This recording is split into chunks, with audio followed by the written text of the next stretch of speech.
Assalamualaikum warahmatullahi wabarakatuh. Bismillahirrahmanirrahim. Alhamdulillahi rabbil alamin.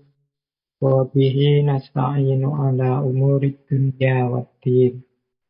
Allahumma sholli wa sallim wa barik ala habibina wa syafi'ina sayyidina wa maulana Muhammadin wa ala alihi wa ashabihi wa man tabi'ahum bi ihsanin ila yaumiddin. Amma ba'du. Nah, teman-teman, eh, mari kita lanjutkan lagi ngaji filsafat kita. Eh, Malam hari ini mungkin agak berbeda caranya saja. Biasanya teman-teman hanya bisa mendengarkan suara saya. Malam hari ini memenuhi banyak permintaan. Akhirnya teman-teman bisa juga melihat wajah saya, meskipun nanti ya kecil lah, karena tetap nanti fokus kita pada materinya, pada ilmunya. Jadi segala sesuatunya masih sama seperti biasanya. Jadi teman-teman hanya menyimak, mendengarkan saja yang saya sampaikan. Yo, kalau ada yang minta Pak, nanti ada tanya jawab atau enggak. Kalau ada pertanyaan tulis saja. Nanti kita ada sesi khusus di akhir bulan untuk menjawab pertanyaan-pertanyaan yang masuk. Yo, sebisa saya tentu saja. Jadi untuk tiap sesi sebenarnya sama saja, modelnya seperti kemarin-kemarin. Baik, ya tentu saja dengan ada Zoom semacam ini, ya nanti mungkin sedikit-sedikit ada distraksi-distraksinya, harap maklum. Mungkin jaringan drop, mungkin nanti tiba-tiba ada yang teriak-teriak suaranya bocor, ya. Dinikmati saja, dilonggarkan hatinya, ya memang kajian yang masih jarak jauh, modul daring, ya kelemahan-kelemahannya semacam itu. Semoga nanti kalau sudah memungkinkan kita bisa segera kajian offline saja, yang menurut saya jauh lebih efektif daripada kita jarak jauh seperti ini. Tapi kalau bahasa usul fikihnya kan ma la yudroku kulluhu la yudroku kulluhu. Apa yang tidak bisa dipenuhi semuanya, ya jangan ditinggal semuanya. Jadi, yuk kita jalankan semampu kita. Apalagi untuk kebaikan-kebaikan seperti ngaji filsafat ini. Baik, malam hari ini kita mulai tema baru. Dan kalau bulan lalu kita temanya agak berat, ketemu tokoh-tokoh besar yang membahas tentang agama. Bulan ini kita membahas tema-tema yang menurut saya tidak terlalu berat. Meskipun kalau direnungi, apalagi nanti direncanakan untuk dijalankan, itu bukan termasuk sesuatu yang sederhana.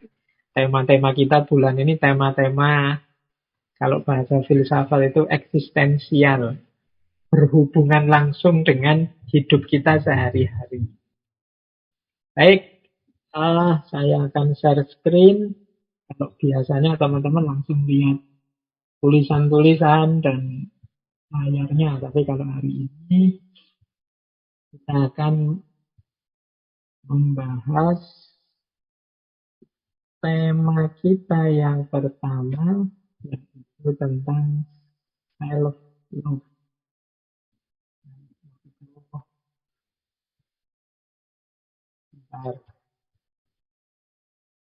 Baik. Ya kalau makna letterless-nya itu cinta diri. Ini bagian dari tema-tema cinta sebenarnya. Dulu kita pernah membahas beberapa tema tentang cinta. Sekilas-sekilas disinggung juga tentang cinta diri ini. Tapi malam hari ini ayo kita perdalam. Karena saya tahu hari-hari ini, belakangan ini, Banyak di antara kita yang gelisah, tidak puas, tidak nyaman dengan dirinya sendiri. Mungkin karena ideal-ideal hidupnya yang tidak terpenuhi. Mungkin karena kekecewaan-kekecewaan terhadap target-target, rencana-rencana yang tidak jalan. Mungkin karena melihat yang lain betapa suksesnya, betapa hebatnya, sementara aku kok gini-gini saja. Itu muncul rasa tidak senang pada dirinya sendiri. Nah, malam hari ini ayo kita bahas sebentar tentang aspek self-love atau cinta diri ini. Karena betapapun diri kita ini kan ciptaan Allah, kebanggaan Allah. Semua manusia adalah kesayangan Allah. Masa kita sendiri tidak sayang pada diri kita? Nah, mari kita lihat filosofi-filosofi di balik self-love ini atau cinta diri ini. Baik, silahkan disiapkan teman-teman segala perangkat ubur rampenya karena kurang lebih 2 jam. Teman-teman malam hari ini manteng di depan gadget dan laptopnya masing-masing. Saya awali dari definisi. Cinta diri itu kemampuan. Jadi berarti ini sesuatu kebiasaan yang kita miliki untuk menerima diri kita, untuk puas terhadap diri kita, untuk bangga terhadap diri kita sendiri. Ini namanya cinta diri atau self-love. Jadi berarti 3 kemampuan yang dituntut dalam cinta diri ini. Mampu menerima diri sendiri, puas dengan diri sendiri, bangga terhadap diri sendiri. Ini enak kalau dijelaskan gini, tapi dalam hidup itu kan kita rasanya banyak yang ganjel. Kita itu sering memarahi diri kita sendiri.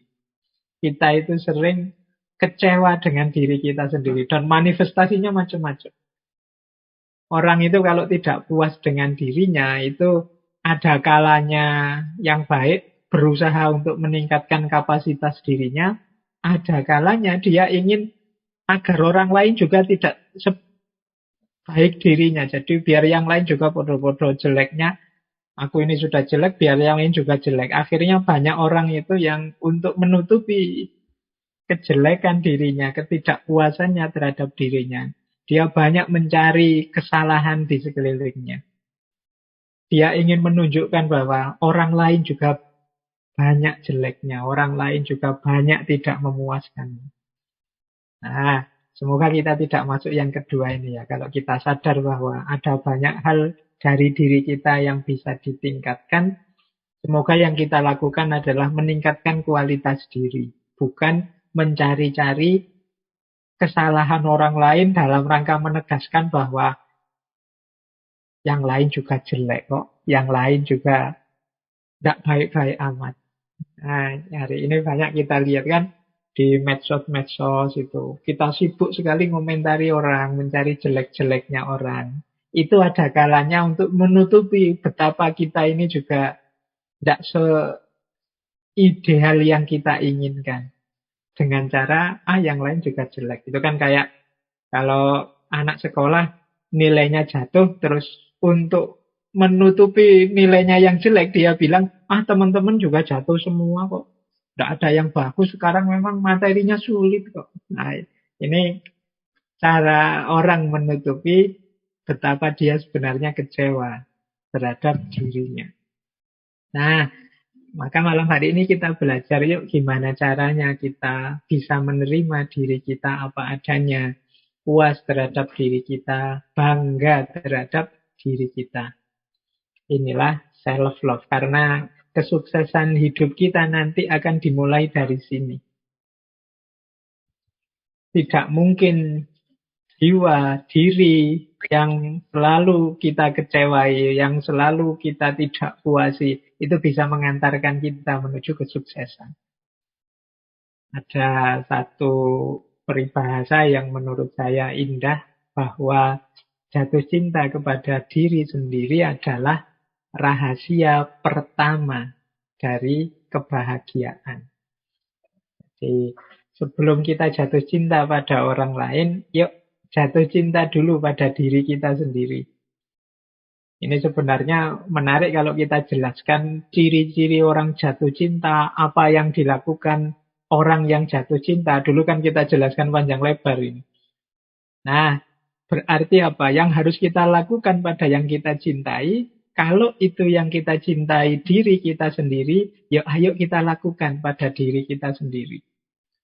Dulu misalnya dijelaskan orang mencintai itu dasarnya knowledge, pengetahuan, kemudian respect, menghargai, kemudian care, peduli, kemudian responsible, tanggung jawab. Nah, ini kan kemarin kita pahami, ini kita lakukan untuk yang kita cintai. Kalau sekarang objek cinta itu diri kita sendiri, ya berarti ayo ini kita lakukan pada diri kita sendiri. Mari kita knowledge, mari kita pahami diri kita. Mari kita hargai diri kita. Mari kita peduli dengan kondisi diri kita. Mari kita bertanggung jawab terhadap diri kita. Nah, itu ciri bahwa kita ini sedang mencintai diri. Ayo kita mulai ya latihan jatuh cinta yang pertama pada diri kita sendiri.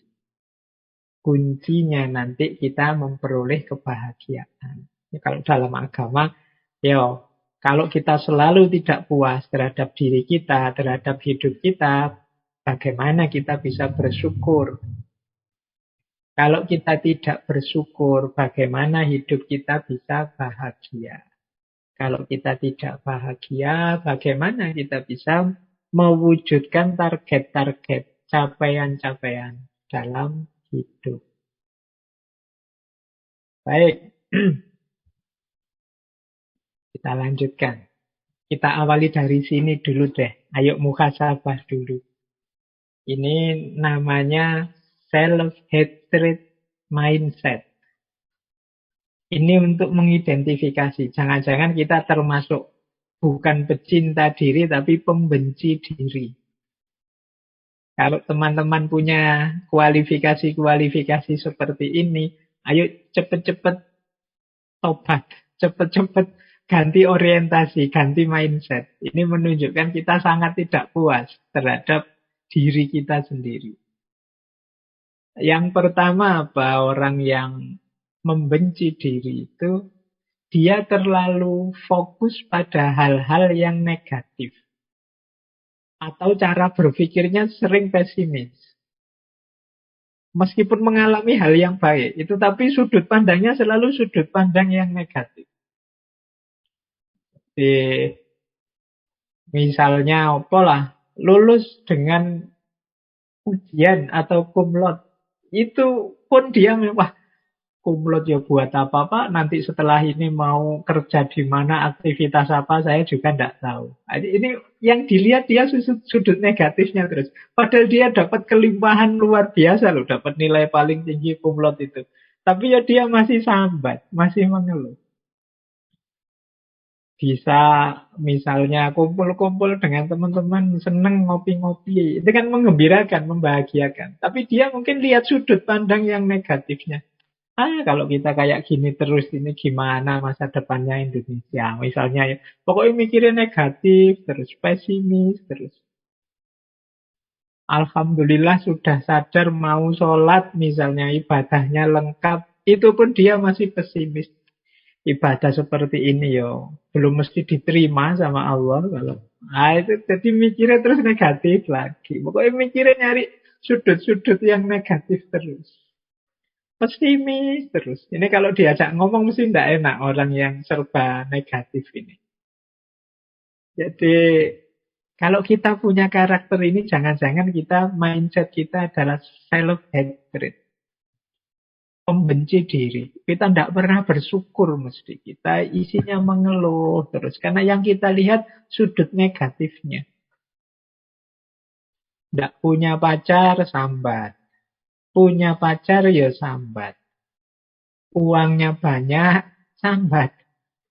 Wah, uang banyak tapi tanggung jawab juga banyak, kerja capek. Kerja siang sampai sore, sampai malam, tidak ada istirahatnya. Masih sambat. Dapat pekerjaan, sambat. Mengeluh. Apalagi tidak dapat pekerjaan. Nah, ini cara berpikir negatif pesimis. Jadi diri kita ini tidak ada baiknya sama sekali, wong yo. Teman-teman membacanya secara negatif terus. Yang kedua, self hatred itu suka bandingkan dengan orang lain. Biasanya ya orang lain yang lebih sukses, orang lain yang dianggapnya lebih berhasil. Jadi selalu bilang, wah enak sampean, wah lebih bagus sampean, wah lebih, pokoknya selalu melihat orang itu sebagai lebih tinggi, lebih sukses, lebih berhasil dibandingkan aku. Nah, ini juga self-hatred mindset, cara berpikir yang membenci diri. Pokoknya melihat orang lain itu rasanya enak saja, sementara hidupku ini kok susah terus ya. Nah, ini kemungkinan self-hatred. Kita tidak tahu betapa anugerah Allah pada diri kita ini sebenarnya sangat banyak. Yang ketiga, tidak pede, tidak percaya diri. Nah, kalau ini juga mungkin teman-teman sering ngalami juga. Padahal bisa loh kalau mau. Padahal mungkin saja loh kalau serius. Tapi kita lebih memilih, aku ini apa sih? Aku ini tidak penting, aku ini. Nah, itu nanti self-hatred mindset. Kemudian yang keempat, karena dia tidak pede. Kalau ada orang muji dia, itu dianggapnya bohong, dianggapnya manipulasi, atau dianggapnya tidak tulus. Wah, sampean ini tekun sekali ya, rajin sekali ya. Wah, itu kita curiga, ini mesti basa-basi ini. Wah, ini mesti cuma cari muka aja. Wah, ini cuma. Jadi, kita tidak bisa menerima orang muji kita itu. Kita mikirnya selalu, wah ini mesti tidak tulus ini. Mentang-mentang teman, ya sebagai teman paling basa-basi. Kita sulit menerima pujian dari orang lain. Terus yang kelima, self-hatred mindset itu menganggap bahwa orang lain itu tidak suka dirinya. Kalau ada orang ngumpul-ngumpul, dia curiga. Ini mesti ngomongin saya ini. Ini mesti ngerasani aku. Ini mesti. Nah, itu kecurigaan berlebihan ini. Ini berawal dari kita tidak pede, tidak percaya diri pada diri kita sendiri.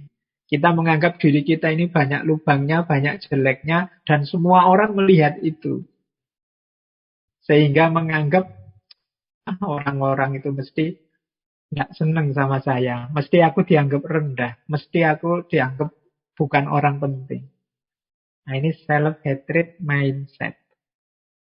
Kalau tadi dipuji tidak percaya, kalau dikritik dianggap menghina. Ini kan sulit orang self-hatred. Kalau dipuji malah dianggap basa-basi. Begitu kita kritik, kalau begitu sampean jangan gitulah, mbok rajin begitu. Dianggap menghina. Jadi, ini berat juga menghadapi orang yang self-hatred ini. Semoga kita tidak termasuk yang inilah. Wong punya teman kayak gini juga repot. Diajak ngomong negatif terus. Kalau dipuji, tidak percaya. Dianggap kita tidak tulus, basa-basi. Kalau dikritik, ngamuk-ngamuk. Dianggap kita menghina, merendahkan. Kemudian suka iri, suka cemburu dengan orang lain. Ya kalau ini karena dia selalu membandingkan dirinya dengan orang lain, dia akhirnya jatuhnya pada iri, ingin seperti yang lain. Lupa bahwa dalam hidupnya juga ada sangat banyak hal yang penting untuk disyukuri. Nah, kemudian punya mindset juga bahwa hubunganku dengan orang lain juga mesti akan gagal. Karena aku ini orangnya seperti ini. Nah, itu misalnya urusan kita jatuh cinta sama lawan jenis misalnya, itu dia mesti terus tidak pede, mesti gagal. Kenapa? Karena aku ini bukan apa-apa, aku itu tidak punya apa-apa. Nah, ini termasuk self-hatred mindset. Meskipun lawan jenisnya sudah ngode-ngode, mbok kamu segera nembak, mbok kita ini segera diresmikan, mbok. Tapi ya karena dia perspektifnya negatif, yang mikirnya, apalah aku ini, siapakah aku ini, dan seterusnya. Akhirnya ya ndak jalan-jalan. Ya nanti kalau ditembak duluan sama yang lain, ya jangan nangis. Wong sudah dikasih kesempatan, kamu ndak maju-maju. Terlalu banyak mikir betapa aku ini siapa. Nah, dan ndak berani bermimpi. Orang self-hatred ini, dia ndak berani mimpi. Ndak berani bercita-cita tinggi. Karena menilai dirinya terlalu rendah. Jadi teman-teman, dimulai dari sini, mari kita mulai membangun persepsi yang positif terhadap diri kita. Ya memang kita manusia, tidak sempurna. Ada kurang-kurangnya, ada lemahnya, ada batas-batasnya. Tapi percayalah kita tidak seburuk itu. Percayalah banyak kualitas-kualitas positif, kualitas baik yang kita miliki. Jadi, jangan membenci diri kita sendiri. Kalau pada diri kita sendiri saja kita benci, apalagi kepada orang lain. Baik, jadi kalau teman-teman melihat hari ini, wah Pak, saya merasa dunia medsos ini penuh dengan kebencian-kebencian. Lontaran-lontaran saling caci maki, saling merendahkan, saling menjatuhkan. Jangan-jangan memang hari ini banyak orang yang benci pada dirinya sendiri. Sehingga keluarnya adalah kebencian-kebencian pada yang lain. Karena mindsetnya seperti ini, akhirnya melihat apapun serba negatif. Ya, seperti pepatah itu loh, orang hanya memberikan apa yang dia miliki. Kalau yang dia miliki dalam dirinya adalah kebencian-kebencian, keluarnya ya mungkin hanya kebencian-kebencian saja. Jadi pijakannya ini ya, mari kita perbaiki kalau teman-teman punya karakter semacam ini. Yuk kita lanjutkan. Kita jelajahi dulu dunia filsafat yang membahas tentang self-love ini. Ada beberapa yang menurut saya menarik. Gagasan-gagasan para filsuf. Misalnya saya awali dari Buddha Gautama. Ada quote terkenal sekali dari beliau, engkau, dirimu, sebagaimana siapapun di seluruh alam semesta ini, berhak atas cinta dan sayangmu. Jadi ini Buddha menegaskan hidup ini ya memang harus kita isi dengan cinta dan kasih sayang saja. Baik terhadap diri kita maupun terhadap yang lain. Kalau kasih sayang terhadap yang lain kan sudah sangat sering diceramahkan. Sudah sangat sering disampaikan. Yang jarang itu untuk kita menyayangi diri kita sendiri. Maka Buddha mengingatkan, engkau juga berhak kok atas kasih sayang dan cinta itu. Kalau kalian siap berkorban apapun untuk yang kalian cintai di luar diri, harusnya kalian juga siap berkorban untuk dirimu sendiri. Untuk kesuksesanmu, untuk keberhasilanmu, untuk kenyamanan hidupmu. Karena engkau juga berhak atas cinta dan kasih sayang itu. Kalau dalam diri kita ada kualitas cinta dan kasih sayang yang luar biasa, maksud ya hanya kita kasih ke orang lain. Tidak kita nikmati juga untuk diri kita. Bukankah seandainya ini makanan yang sangat bergizi. Jadi harusnya ya tidak hanya kita bagi ke orang lain, tapi juga kita arahkan untuk diri kita sendiri. Karena kita juga berhak. Jadi ini dari yang pertama. Yang kedua misalnya dari Thich Nhat Hanh. Ini beliau ini biksu Zen Buddhisme dari Vietnam yang tinggalnya di pedesaan Perancis. Kata beliau, mencintai diri sendiri adalah fondasi untuk mencintai orang lain. Nah, ini kalau ini mungkin teman-teman sudah paham ya maksudnya. Tidak mungkin kita bisa mencintai orang lain tanpa kita mencintai diri sendiri. Yang ketiga, dari Osho. Saya dulu pernah janji untuk bahas tokoh. Beliau ini mistikus dari India. Punya gerakan mistik namanya gerakan Rajneesh. Eh, beliau ini ya nama lengkapnya Begawan Sri Rajneesh. Biasa dipanggil Osho. Gagasan-gagasan spiritualitas mistiknya luar biasa. Nanti kita cari momen untuk membahas beliau secara khusus. Nah, ini beliau mengingatkan kita, hargai dirimu sendiri. Cintai dirimu sendiri. Karena tidak pernah ada orang sepertimu. Dan tidak akan pernah ada lagi. Jadi kalimat ini mengingatkan kita, yuk kita bangga dengan diri kita. Kita sadari keunikan kita. Kita ini juga ciptaannya Allah loh. Karya Allah. Tidak ada yang sia-sia ciptaannya Allah itu. Semuanya istimewa. Maka untuk membangun self-love tadi, mari dicintai diri kita sendiri. Mengapa dicintai? Diri kita ini istimewa. Tidak ada orang kayak kita ini. Ya teman-teman boleh keluar nyari, apa ada orang kembar kayak saya. Tidak akan nemu. Jadi kita ini unik. Saya tidak bilang kita ini lebih baik apa lebih hebat dari yang lain. Tapi kita ini unik. Punya kekhasan sendiri-sendiri. Orang-orang hebat di luar itu juga punya kekhasannya sendiri-sendiri.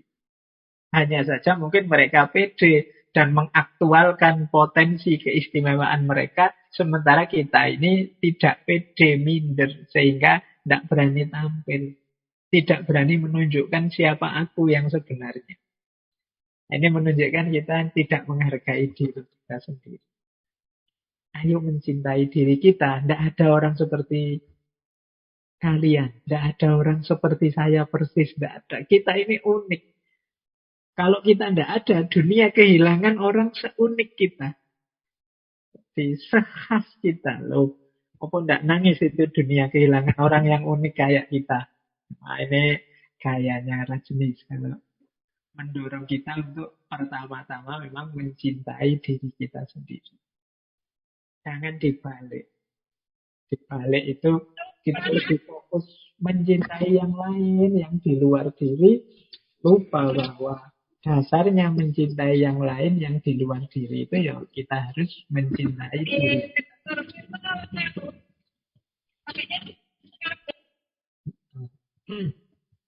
Oke, baik.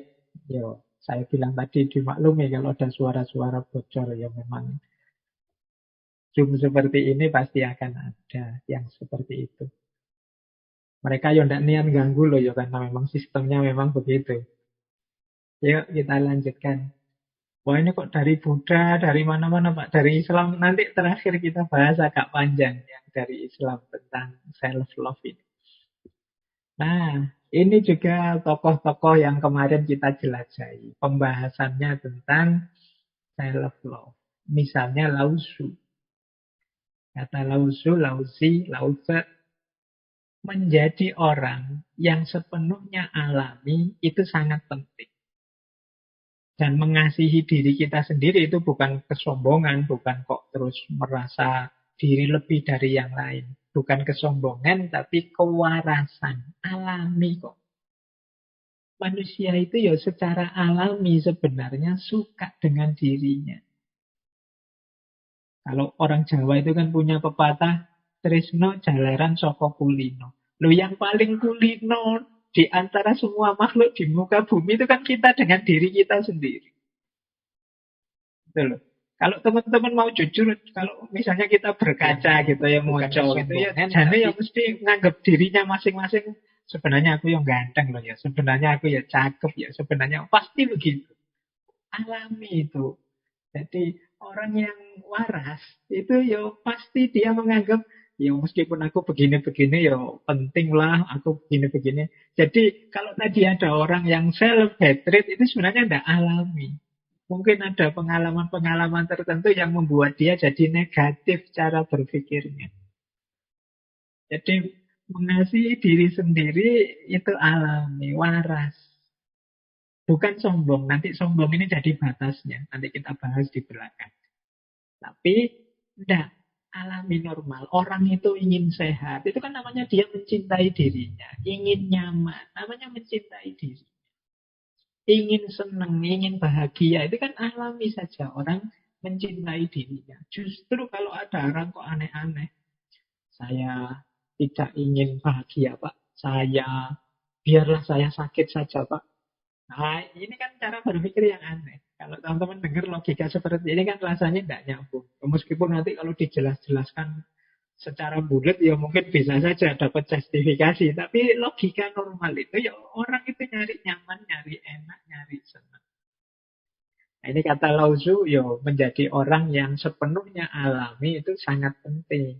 Jadi yuk biasa saja. Kalau memang kita suka dengan diri kita wujudkan itu, kita hidupkan itu. Bahkan kata Spinoza, memelihara diri, peduli pada diri sendiri, itu termasuk kebajikan yang tertinggi. Oke. Berarti kalau tadi kan awalnya cinta diri baru cinta yang lain. Kalau ini yang tertinggi berarti puncaknya. Kata Spinoza, filosof barat. Ada lagi ini dari filosof Stoa kemarin. Kaisar Marcus Aurelius.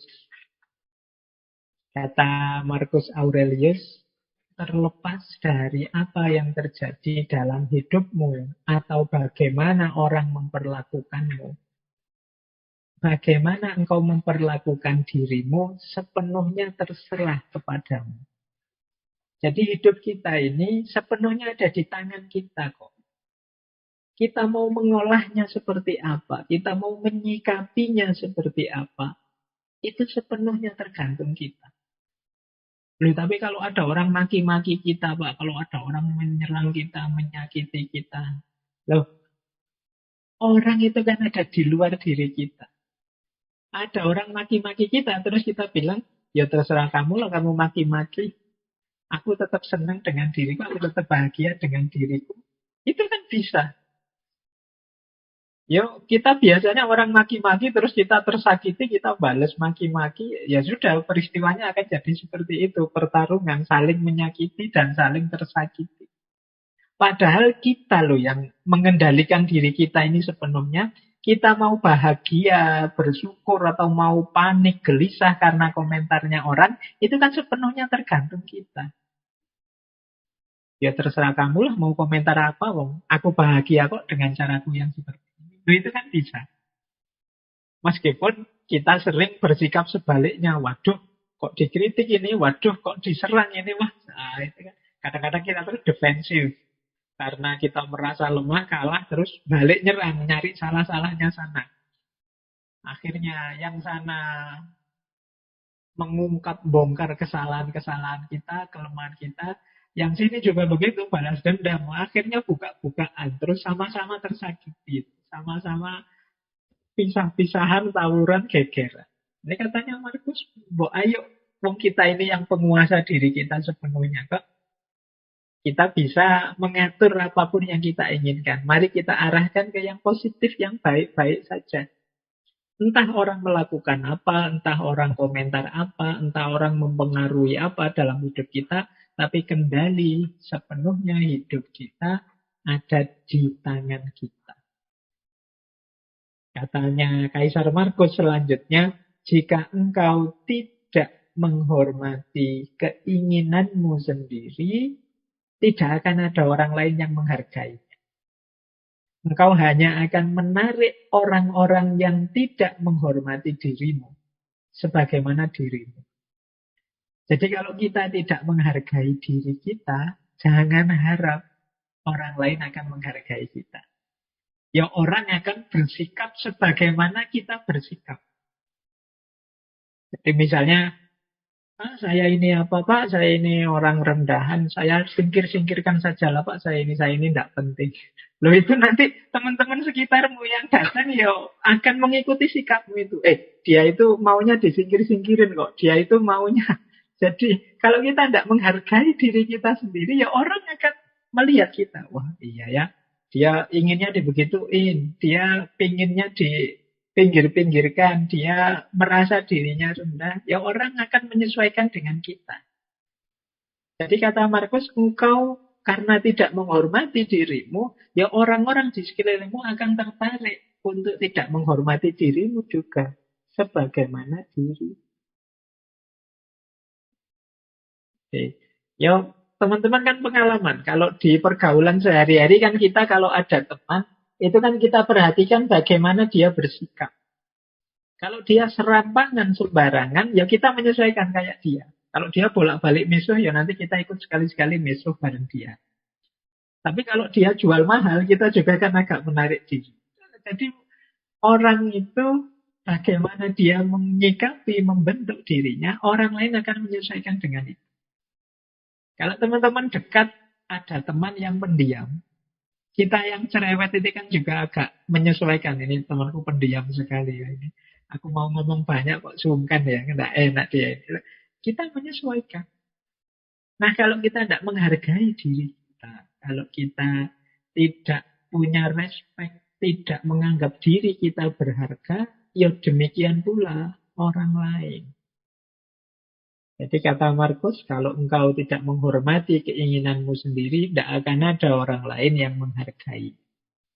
Engkau hanya akan menarik orang yang tidak menghormatimu sebagaimana engkau tidak menghormati dirimu. Baik, jadi ini beberapa filosofi tentang self-love. Nah, ada teori seperti ini. Tanda-tanda orang yang cinta pada dirinya. Orang yang punya kualitas self-love. Ini dilihat dari urutan zamannya. Orang yang mencintai dirinya itu, dia melihat masa lalu tanpa penyesalan. Melihat hari ini dengan rasa syukur dan melihat masa depan tanpa rasa khawatir. Kalau teman-teman punya kualitas ini mungkin tenang hidupnya. Hari hari ini melihat masa lalu dan tidak menyesal. Lupakan di masa lalu kadang-kadang kita melakukan salah, melakukan dosa. Iya, tidak menyesal itu dalam arti itulah yang kemarin aku lakukan, aku terima. Sekarang akan aku perbaiki. Ternyata aku masih kurang di sini, aku masih lemah di sini. Aku terima situasiku itu dan aku perbaiki sekarang. Kan banyak orang yang hidupnya murung terus, gelisah terus karena menyesali masa lalu. Orang yang semacam ini kan orang yang tidak bisa menerima bahwa kemarin itu aku salah, kemarin itu aku keliru, aku harusnya tidak begitu, aku harus tidak. Jadi dia hidupnya kacau hari ini karena apa? Menyesali masa lalu. Ya kalau cuma disesali hanya akan menggelisahkan. Kita terima, mong dia sudah terjadi. Kalau orang Jawa itu punya prinsip rilo lan rimo. Ya sudah, kita relakan yang sudah terjadi. Yang memang bisa diperbaiki, kita perbaiki. Yang keliru-keliru, kita benarkan lagi. Ini namanya melihat masa lalu tanpa penyesalan. Kita sering mencela diri kita, memarahi diri kita gara-gara masa lalu ini. Kenapa aku dulu lemah? Kenapa aku dulu pengedut? Kenapa aku dulu tidak pemberani? Kenapa aku dulu kok tidak serius belajar? Nah, ini kalau kita bawa sampai hari ini, itu kita akan gelisah sendiri. Hidup kita tidak akan tenang, tidak akan nyaman. Salah satu indikasi bahwa kita tidak mencintai diri kita. Diri kita jadi sumber penyesalan. Nah, yang kedua, melihat hari ini dengan rasa syukur. Jadi, menghadapi hidup ini, segala dinamikanya kita syukuri. Selalu ada sudut-sudut yang membahagiakan, asal perspektif kita positif. Kalau kita ujian kok tidak lulus, oh berarti memang disuruh belajar lagi. Berarti kemampuannya belum cukup. Alhamdulillah lo masih ada nilainya misalnya. Nah, ini jiwa yang bersyukur. Kok melakukan apa gagal, berarti harus berusaha lagi, harus berupaya lagi. Berarti memang kemampuanku hanya sampai ini, harus di-upgrade lagi. Yang sudah aku peroleh, aku syukuri. Yang belum, aku kembangkan lagi. Nah, ini menghadapi hidup dengan rasa syukur. Dan melihat masa depan tanpa rasa khawatir. Ini juga sering mengganggu hidup kita. Kuliah jadi tidak serius karena mikir, aduh Pak, saya kuliah kok jurusannya jurusan ini ya, besok masa depanku kayak gimana. Nanti kita berkaca lihat diri kita, aduh Pak, wajahku kok kayak gitu ya, kira-kira ada enggak yang mau sama saya ya nanti ini. Jadi kita khawatir masa depan terus. Pak, saya itu kan cuma lulusan ini, nanti paling pekerjaannya ya seputar-seputar karir di situ. Bisa enggak ya saya jadi orang kaya besok itu, padahal saya pinginnya punya rumah, punya mobil, punya, khawatir lagi kita. Banyak sekali kita khawatir. Pak, saya nanti kalau punya anak kira-kira bisa didik enggak ya Pak? Wong yo saya ini orang kayak gini loh. Anakku niru aku kan susah saya nanti Pak. Gelisah lagi. Banyak hal yang enggak penting yang masih jauh, masih di luar jangkauan kita gelisahkan, kita khawatirkan. Ini di antara ciri kita tidak puas dengan diri kita. Kita belum mencintai diri kita. Maka teman-teman ya, mulai hari ini kita cintai diri kita. Yang sudah berlalu kita relakan, yang masih keliru-keliru kita perbaiki. Yang sudah jalan itu tidak kita posisikan sebagai sumber penyesalan, tapi kita jadikan sumber pelajaran. Problem apapun yang kita dapat, kita terima hari ini, kita iringi dengan rasa syukur bahwa oleh Allah kita masih diberi daya, kekuatan, umur, teman, dukungan dari mana-mana untuk menyelesaikan banyak problem-problem kita. Tinggal kita mau atau tidak. Nah, ini hidup yang bersyukur. Untuk masa depan, pasrahkan semua pada Allah. Yang penting hari ini kita hidup dengan the best version of diri kita. Jadi versi terbaik diri kita wujudkan hari ini semampu kita. Versi terbaik saya itu Pak, sudah mau sholat 5 waktu sekarang, meskipun masih bolong-bolong. Nah itu kan kuatnya saya hari ini masih itu. Semoga besok lebih baik lagi, lebih baik lagi. Nanti hasilnya di masa depan apa?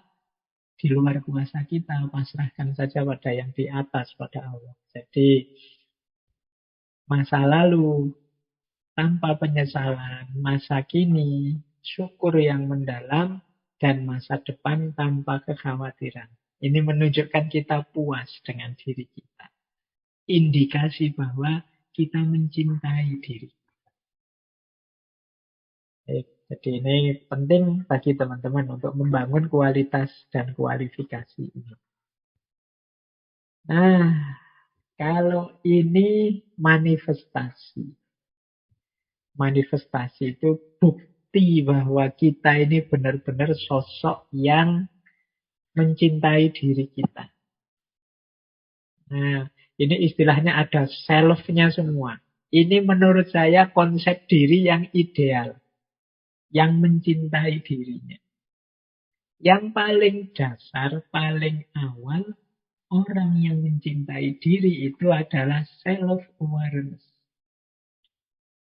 Self-awareness itu orang yang menyadari dirinya.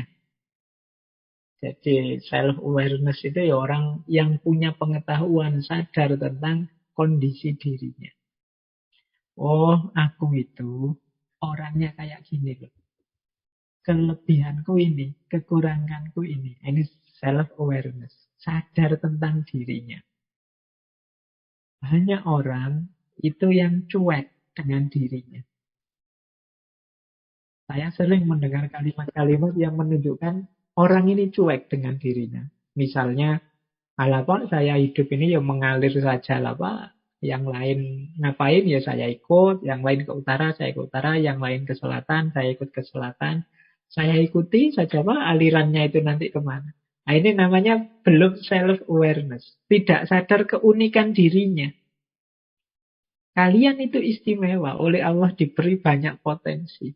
Sadari itu, gali apa kelebihan-kelebihanku, apa kekuranganku, bagaimana menghadapi tantangan hidupku.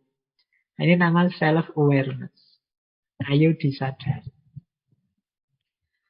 Ini langkah pertama. Tidak mungkin orang mencintai tanpa pengetahuan, tanpa kefahaman. Maka cinta diri juga begitu. Kalau kita tidak kenal diri kita, ya kita tidak mungkin cinta pada diri kita. Bahkan dalam ada satu adagium terkenal sekali, man arofa nafsahu fakot arofa robbahu. Orang yang kenal dirinya, pada akhirnya dia akan kenal ada Tuhan.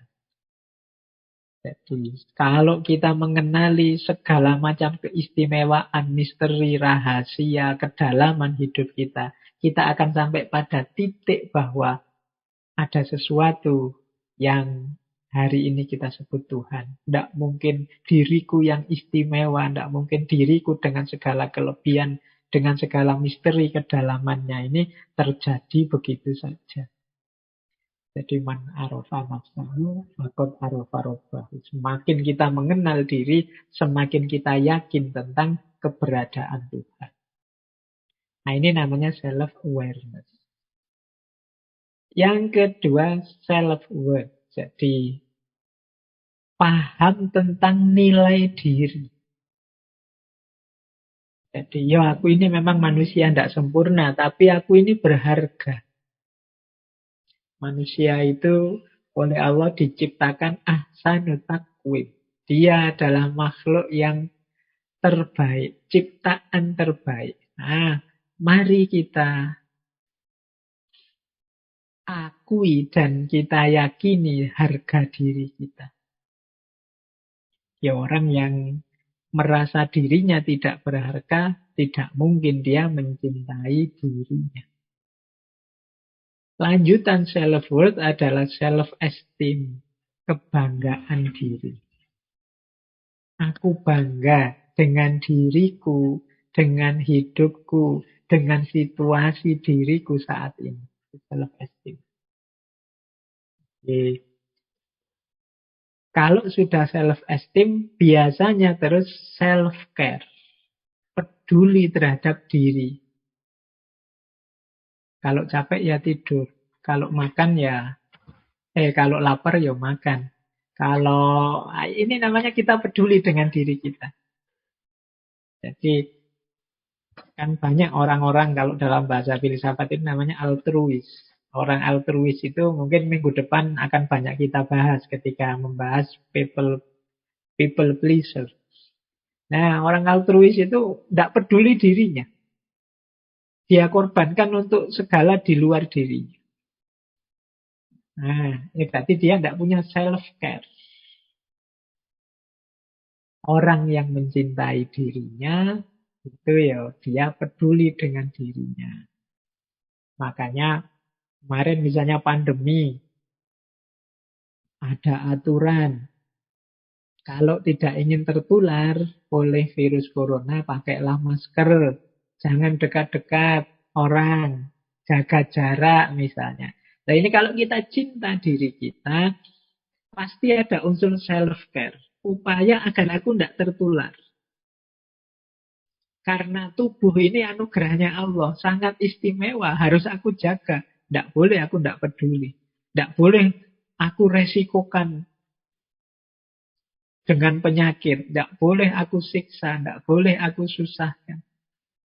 Jadi ini namanya self-care. Peduli. Kalau dalam hadis itu ada cerita. Satu ketika ada sahabat-sahabat yang menghadap Rasulullah. Kemudian ini jumlah sahabatnya 3.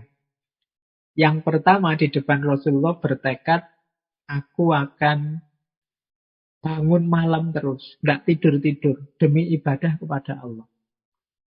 Yang satunya bilang, Aku akan puasa terus.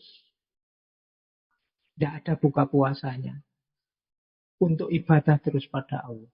Yang satu bilang, hidupku aku persembahkan untuk agama, aku tidak akan menikah. Biar sibuknya dengan Allah saja. Nah, tekad dari tiga sahabat ini ketika terdengar oleh Rasulullah, Rasulullah malah menegur, mengingatkan. Aku ini nabi, tapi aku tidur, ya aku bangun malam. Aku puasa, aku juga buka puasa. Dan aku menikah. Jadi karena memang ini fitrahnya manusia, tuntutan diri, bagian dari self-care, self-love tadi. Tubuh kita butuh istirahat, tubuh kita butuh makan juga. Tidak boleh kita tidak peduli. Ah, sakit biar saja Pak, kalau Allah nakdir sakit. Tidak, Allah itu memberi amanat kita untuk menjadi khalifah di muka bumi. Antara lain yang mengkhalifahi diri kita sendiri. Kalau kita cuek saja, tidak peduli dengan diri kita, itu ya berarti kita gagal menjadi khalifahnya untuk diri kita sendiri. Apalagi untuk mengkhalifahi alam semesta. Jadi ciri self-love yang keempat adalah peduli diri.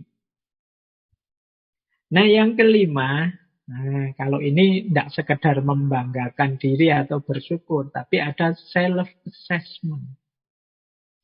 Mau melakukan evaluasi diri. Dulu kita pernah membahas tentang muhasabah. Ini bagian dari self-assessment. Kita itu bukan makhluk yang sempurna. Ada kurang-kurangnya, ada keliru-kelirunya, ada meleset-melesetnya. Tidak selalu pas yang kita lakukan itu. Misalnya tadi kita mau peduli dengan diri kita. Loh, yang kita lakukan sudah pas apa belum? Untuk melakukan ini kan kita perlu self-assessment. Nah, self-assessment itu paling tidak bisa dilakukan dengan 3 strategi. Yang pertama, self-perception. Self-perception itu kita merenungi sendiri, mempersepsi diri kita sendiri. Yang kedua, self-comparison. Kita membandingkan dengan orang-orang baik misalnya. Wah, Pak Ustadz itu yang sering saya dengarkan, beliau ini puasa Senin Kemis terus loh ya. Oh, berarti aku tidak ada apa-apanya. Aku harus niru seperti itu mungkin. Itu namanya self-comparison. Wah, temanku ini kok sabar sekali ya. Sementara aku kok mudah tersinggung, mudah marah ya. Oh, berarti aku harus mulai menata diri. Ini lewat self-comparison. Jadi kesadaran bahwa kita ini masih banyak kekurangan-kekurangan, maka kita teliti dalam diri kita di titik mana aku itu kurang. Ini namanya self-comparison. Yang ketiga, feedback. Jadi feedback itu kita tetap terbuka mendengarkan kalau ada teman mengkritik, kalau ada teman memberi masukan, kalau ada orang usul apa untuk kebaikan kita. Karena kadang-kadang kita itu memikirkan diri kita sendiri itu kurang objektif. Jadi karena kita terlibat dengan diri kita terus, kita merasa sudah benar kok, sudah sesuai kok. Orang lain yang tahu, belum, sampean itu ada kurangnya. Nah, di sini pentingnya teman. Karena kadang-kadang kita sendiri sulit untuk objektif dengan diri kita. Terlalu dekat, karena kita di situ tiap hari, tapi orang lain yang ngerti. Kita mungkin bagi orang pemarah, marah itu wajar saja, normal saja. Kalau ada yang keliru, tidak pas, memang harus dimarahi. Nah, itu karena kita tiap hari begitu. Tapi teman kita yang bisa ngasih masukan. Mas, marah itu wajar, tapi kalau kayak sampean ini sudah tidak wajar ini, apa-apa dikit marah, apa-apa dikit marah. Itu namanya feedback. Penting bagi kita dalam konteks self-assessment. Mengevaluasi diri. Jadi orang yang mencintai diri itu tidak hanya kok setuju saja, mengunggul-unggulkan dirinya saja, tidak begitu. Tapi juga mengevaluasi dirinya. Self-assessment. Kalau sudah ketemu titik-titik mana kita ini kurang, titik-titik mana kita ini harus diperbaiki, pada akhirnya harus mau self-refinement. Self-refinement itu memperbaiki diri. Tidak sekedar tahu di mana saya lemah, tapi juga aku akan memperbaiki diriku biar jadi lebih baik. Nah, ini manifestasi dari self-love juga. Jadi self-refinement. Setelah melakukan evaluasi, sekarang ditindaklanjuti dengan memperbaiki diri. Inilah nanti yang akan membuat kita semakin hari semakin meningkat kualitas hidup kita dan kualitas diri kita. Semakin kualitas diri kita meningkat, semakin cinta kita pada diri kita. Alhamdulillah sekarang saya rajin puasa. Alhamdulillah sekarang saya sudah bisa rutin sedekah. Alhamdulillah. Ini peningkatan-peningkatan yang membuat kita tambah jatuh cinta pada diri kita. Kalau flat-flat saja, tidak ada peningkatan apa-apa ya. Mungkin lama-lama kita bosen juga dengan diri kita. Diriku ini kok kayak gini terus, tidak ada perkembangan apa-apa. Itu biasanya ya terus kita kecewa dengan diri kita. Tapi kalau sedikit-sedikit kita sadari, saya juga meningkat kok sedikit-sedikit. Aku juga ada naiknya, mungkin bagian ininya, bagian itunya. Itu akan menguatkan self-love. Jadi mencintai diri itu ya tidak sekedar melayani, peduli, menerima, bersyukur, dan lain sebagainya. Tapi juga ada aspek evaluasinya. Ada aspek perbaikan dirinya. Inilah manifestasi dari self-love. Baik, kita sudah setengah jalan. Silahkan ambil nafas dulu. Kalau terus-terusan puyeng teman-teman digempur materi terus. Yang ada sudah bawa minum, boleh sambil minum-minum dulu sebelum saya lanjutkan ke materi self-love selanjutnya.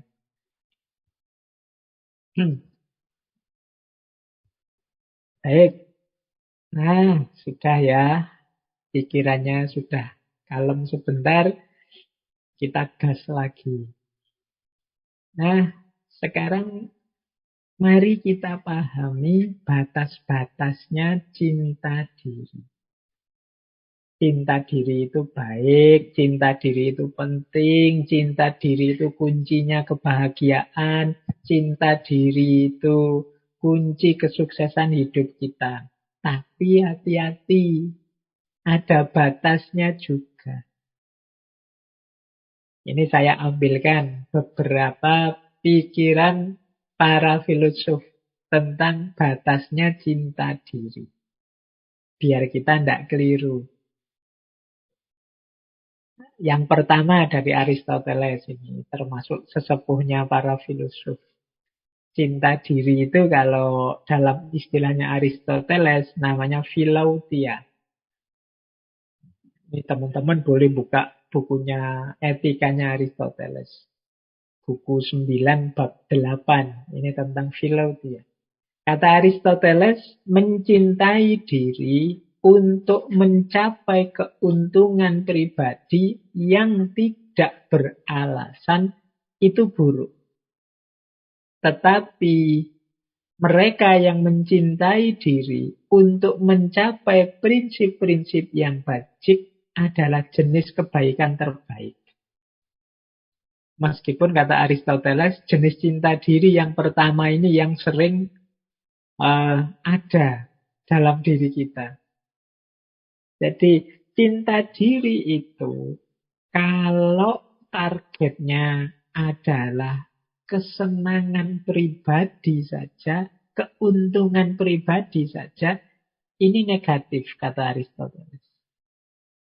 Cinta diri yang baik itu targetnya tidak hanya biar aku senang, biar aku nyaman, tapi juga untuk kebaikan selanjutnya. Misalnya, aku mencintai diriku biar aku percaya diri. Kalau aku percaya diri, aku bisa memberi manfaat banyak Tidak hanya untuk diriku, tapi juga untuk lingkungan sekelilingku. Nah, jadi ini targetnya adalah kebajikan selanjutnya. Tadi kan cinta diri itu diposisikan sebagai dasarnya semua kebaikan. Karena berawal dari diri kita. Maka tujuan dan targetnya tidak boleh untuk kepentingan-kepentingan sesaat atau keuntungan yang pribadi saja. Tapi harus untuk kebaikan selanjutnya. Dan itulah kebaikan yang terbaik, kata Aristoteles. Jadi kita mencintai diri kita ya, tapi cinta kita ini tidak selesai dengan saya sudah mencintai diri kita, Pak. Tidak selesai dengan itu. Tapi setelah aku mencintai diriku, Pak, aku bisa mencintai sesama. Aku bisa peduli dengan yang lain. Aku tidak egois lagi dan lain sebagainya. Hal yang sama dikatakan oleh Cicero. Nah, ini filosof Stoik lagi. Dulu pernah kita bahas juga satu sesi. Katanya Cicero, sui amante sine rivali. Pecinta diri yang tanpa saingan ditakdirkan untuk berakhir dengan kegagalan. Pecinta diri tanpa saingan itu pecinta diri yang egois. Nanti kita jelaskan bedanya apa egoisme dengan cinta diri.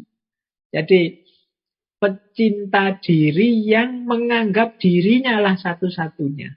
Yang penting, yang hebat, yang jago. Orang seperti ini akan gagal. Kata Cicero. Ada lagi lebih unik. Kalau ini kata Francis Bacon. Kata Francis Bacon, pecinta diri yang ekstrim itu seperti orang yang membakar rumah hanya untuk membakar sebutir telur. Jadi misalnya kita ingin bakar telur, atau kalau di Jawa mungkin bukan telur, bakar singkong apa bakar itu.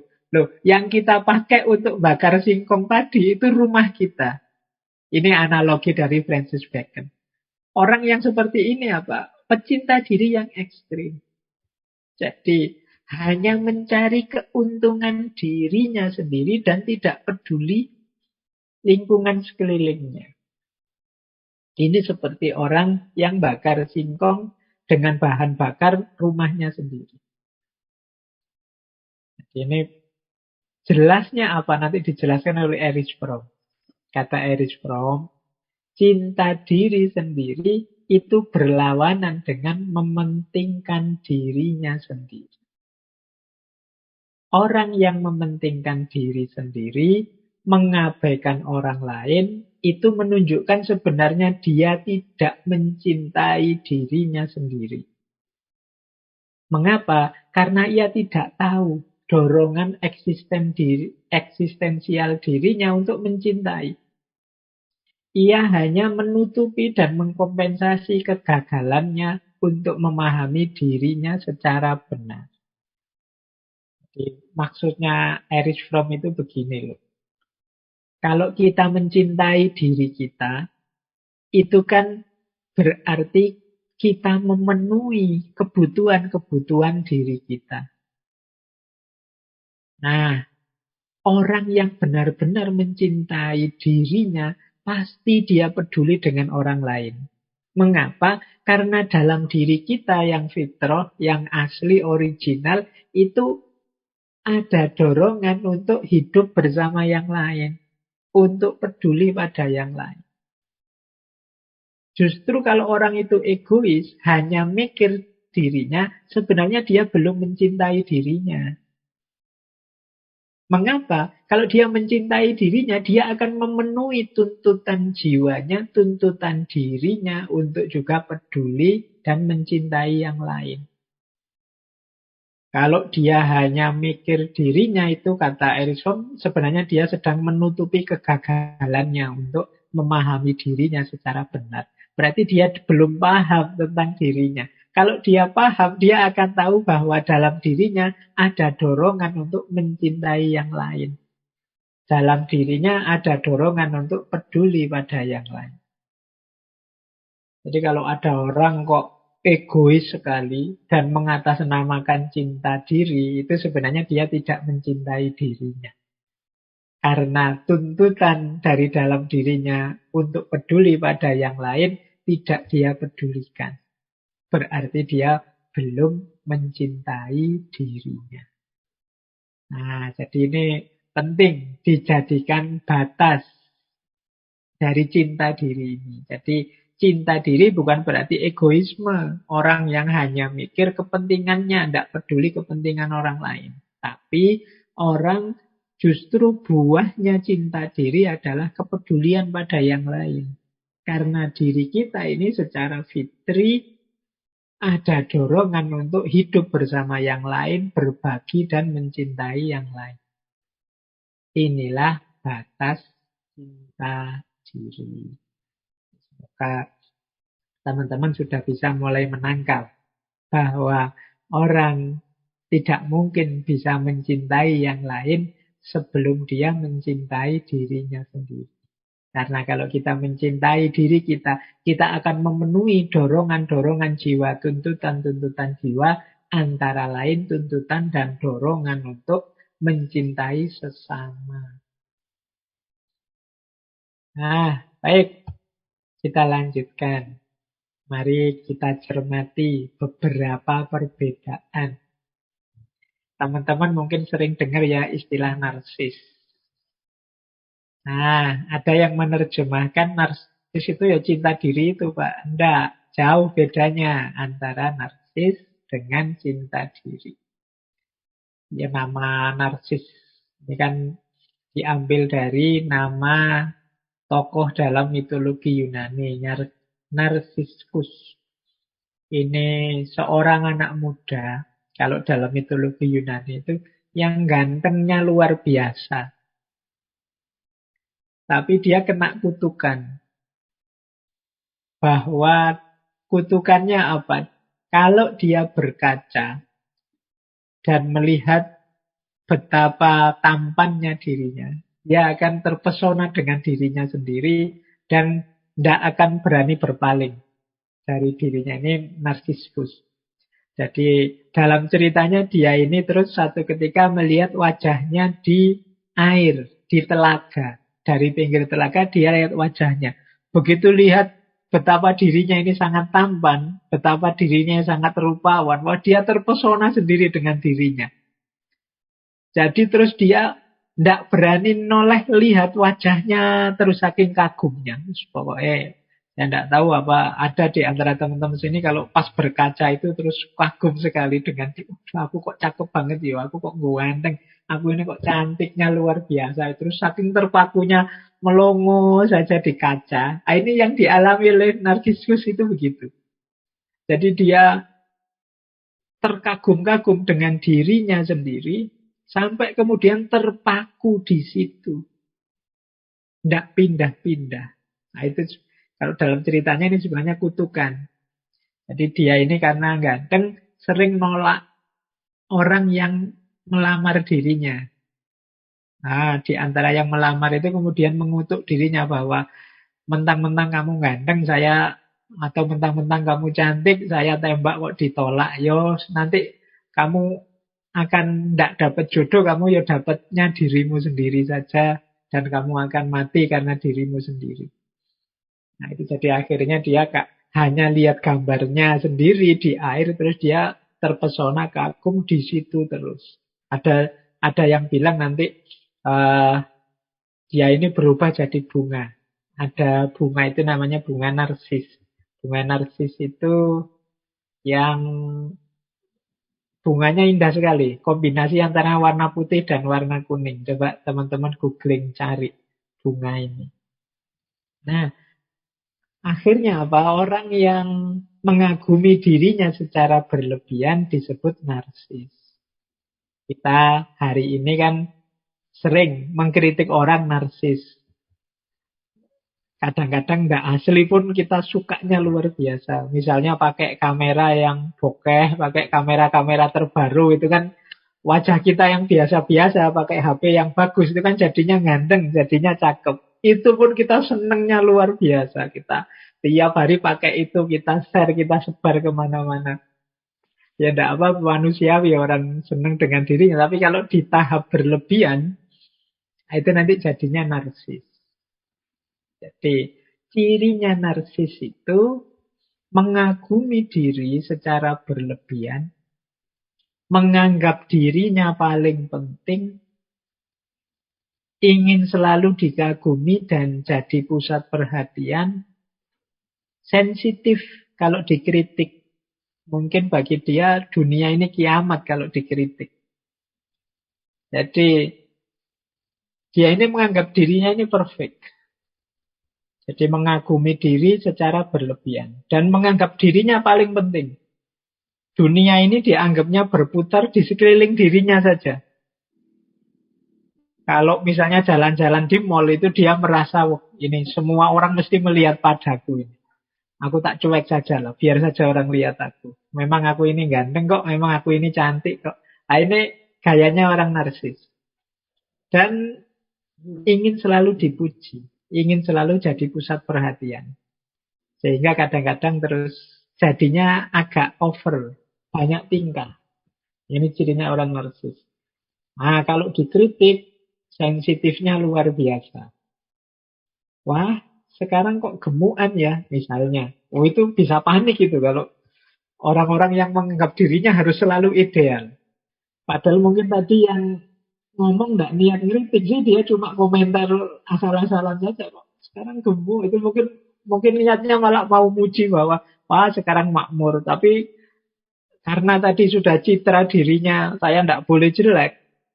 Begitu dikritik, wah kamu kok agak gemukan. Wah, itu sensinya luar biasa. Nah, ini cirinya orang narsis. Narsis tidak sama dengan self-love. Antara lain bedanya ini. Kalau orang narsis itu dia haus pujian. Sebaliknya, orang yang cinta diri itu menghargai pujian. Kalau tadi yang hatred mindset, orang yang membenci diri kan orang yang tidak percaya pujian. Selalu menganggap pujian itu palsu dan tidak tulus. Tapi orang yang cinta diri menghargai pujian. Terima kasih sudah memuji saya meskipun saya tahu saya banyak kekurangannya. Nah, ini gayanya orang yang self-love. Tapi kalau orang narsis, dia lapar akan pinginnya dipuji terus. Kalau tidak ada yang muji, dia akan melakukan apapun untuk membuat orang muji dia. Entah mungkin bikin foto-foto atau melakukan aktivitas kegiatan apapun. Nah, ini narsis. Kalau hari ini sih media untuk orang bisa narsis kan banyak. Teman-teman punya Facebook, Instagram, Twitter, TikTok, dan lain sebagainya. Jadi hati-hati, orang itu bangga dengan dirinya, normal. Tapi nanti level narsis tertentu ada jenis gangguan jiwa. Jadi namanya narcissistic disorder. Kalau ini sudah butuh psikiater. Nah, ciri narsis yang kedua tidak bisa dikritik. Sementara kalau self-love itu terbuka untuk dikritik. Dia sadar banyak kekurangannya. Nah, jadi teman-teman boleh deh introspeksi. Kalau saya pas dikritik itu sikapku seperti apa? Kalau begitu dikritik rasanya seperti nilai diri kita langsung jatuh, muka merah padam, gemeteran. Nah, itu kemungkinan kita punya kualitas-kualitas anggapan tentang diri yang agak berlebihan. Beda dengan orang yang cinta diri, orang yang mencintai diri ini sadar ya, aku ini banyak keistimewaan, kekurangannya juga ada. Jadi kritik, terima kasih sudah memberi kritik, jalanku untuk jadi lebih baik. Nah, kemudian orang narsis itu kalau gagal malunya luar biasa karena dia ini mementingkan citra-citra dirinya. Malu terhadap kegagalan-kegagalan. Sebaliknya, Orang yang mencintai dirinya sadar bahwa ya memang aku ini bisa saja gagal. Tidak ada yang memastikan orang itu sukses terus. Ya kecewa kalau gagal, wong manusiawi. Kalau tidak kecewa namanya bukan manusia. Bahwa ya memang dirancang, diusahakan kok gagal, ya memang kecewa. Tapi tidak akan terpuruk. Ya gagal ya diulang lagi. Kegagalan bukan berarti keruntuhan, kehancuran. Nah ini gaya orang self, masih mencintai dirinya. Meskipun mengalami kegagalan dan kecewa dengan kegagalan itu. Beda dengan kelompok yang narsis tadi. Kalau narsis ini ya, begitu gagal rasanya kiamat sudah. Dia malunya luar biasa. Nah, narsis ini juga ada indikasi seperti egoistik. Dia merasa lebih baik dari orang lain. Makanya dia sensitif dengan kritik. Jadi kalau ada orang kritik, dia merasa harga dirinya langsung jatuh. Sementara orang yang self-love, itu dia nyaman dengan dirinya. Meskipun dia tahu ada kekurangan. Makanya di awal-awal tadi dijelaskan orang yang mencintai diri itu, dia tidak banyak mengeluh. Meskipun tetap melakukan perbaikan-perbaikan diri. Jadi ini bedanya. Kalau teman-teman merasa, kok aku merasa lebih terus ya dibandingkan yang lain, jangan-jangan ada kualitas-kualitas narsis. Tidak sadar bahwa di sekeliling kita itu banyak orang yang lebih dari kita. Di sekeliling kita juga banyak orang yang mungkin setara dengan kita. Jadi tunggale ya oke, kita tidak satu-satunya. Tapi kalau kita merasa kita ini selalu satu-satunya, saya yang terbaik, aku yang paling cakep loh, aku yang paling bagus loh, paling baik loh. Kemungkinan kita ada kualitas-kualitas narsis ini. Nah, orang narsis juga hidupnya tergantung yang lain. Maksudnya tergantung yang lain itu ya komentar orang, dukungan orang, like-nya orang ini jadi kunci dalam dirinya. Kayak teman-teman kalau waktu posting itu kan kalau fokusnya teman-teman dalam postingan itu, aku ingin ngecek berapa orang yang jempoli, berapa orang yang komen, berapa orang yang like. Kalau fokusnya ke situ terus, kemungkinan kita punya kualitas ini. Tidak independen. Padahal ya kalau kita merasa, wah yang saya sampaikan ini baik kok, terserah orang mau komen apa tidak, mau memberi jempol apa tidak masalah. Manfaat untuk satu orang saja sudah alhamdulillah tidak apa-apa. Nah ini orang yang self-love. Jadi menerima dirinya apa adanya secara logis. Tapi bagi yang narsis, dia perlu dukungan. Meskipun kontennya misalnya YouTube, kontennya bagus-bagus, manfaat. Tapi ketika tidak ada yang like, tidak ada yang jempoli, tidak ada yang komen, terus dia gelisah berlebihan, kemungkinan ada kualifikasi ingin menonjolkan citra diri. Atau narsis ini. Jadi ini dekat sebenarnya, tapi ya dalam narsisisme ada aspek berlebihannya. Jadi antara mencintai diri dengan mengagumi diri secara berlebihan. Antara self-esteem, bangga terhadap dirinya dengan menganggap dirinya orang yang paling penting. Antara bersyukur karena banyak nikmat, banyak anugerah dari Tuhan, dari Allah, dengan ingin selalu dikagumi, ingin selalu jadi pusat perhatian. Antara sadar sehingga mau dikritik dengan sensitif tidak mau dikritik. Inilah beda-bedanya orang narsis dengan orang yang mencintai dirinya. Silakan teman-teman nanti masing-masing ngukur levelku di medsos ini masih level normal orang yang mencintai dirinya ataukah orang yang sudah jatuh pada narsis. Baik, kita lanjutkan waktunya. Nah, kalau ini bedanya narsis dengan egoisme. Bedanya cinta diri dengan egoisme. Kalau self-love atau cinta diri, ini membanggakan diri, tapi lahirnya empati dan kepekaan terhadap orang lain.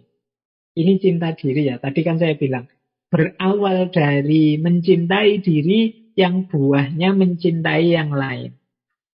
Berbeda dengan egoisme. Kalau egoisme itu diawali mementingkan diri sendiri dan nanti diakhiri dengan menuntut orang lain menjalani hidupnya sesuai cara demi keuntungan atau demi kesenangan kita. Ini orang egois.